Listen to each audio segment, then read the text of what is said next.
مجھے خوشی ہو رہی ہے اس محفل میں شریک ہونے کی جس میں پروفیسر اخلاق آہن کی مرتبہ علامہ اقبال کی وہ غزلیات شائع ہوئی ہیں جس میں متروکات بھی شامل ہیں۔ یہ میرے لیے بہت ایک حیرت کی بات بھی تھی، اور خاص طور پر اگلا سال علامہ محمد اقبال کے 150 سالہ ولادت کا جشن ہے، اور پاکستان میں، ایران میں، ترکی میں اسے منایا جائے گا۔ ابھی سے تیاریاں ہیں، تو میں سمجھتا ہوں یہ ایک تحفہ ہے جو علامہ اقبال کی ولادت کے موقع پر سب پڑھنے والوں کو ملے گا۔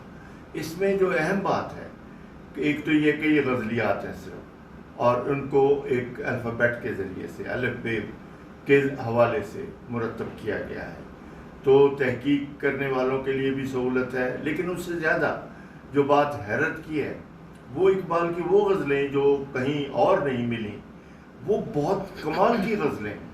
یہ نہیں ہے کہ وہ محض باقیات اقبال ہے، ایسا نہیں ہے، اس میں انہوں نے تجربے بھی کیے ہیں۔ مثال کے طور پر مجھے حیرت ہوئی کہ ایک شعر دیکھ کر کہ اقبال نے وہاں تصویر کی بجائے فوٹو کا لفظ استعمال کیا ہے۔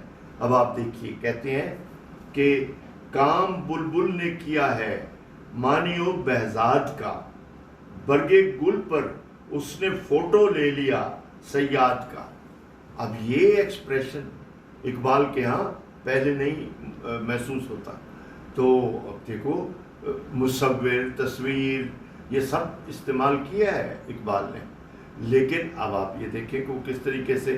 تو میں پروفیسر اخلاق آہن اور عدیل زیدی اور ان کے جو احباب ہیں مبارکباد دیتا ہوں، اور مجھے انہوں نے شریک کیا، اس کی مجھے خوشی ہے۔ تو بہت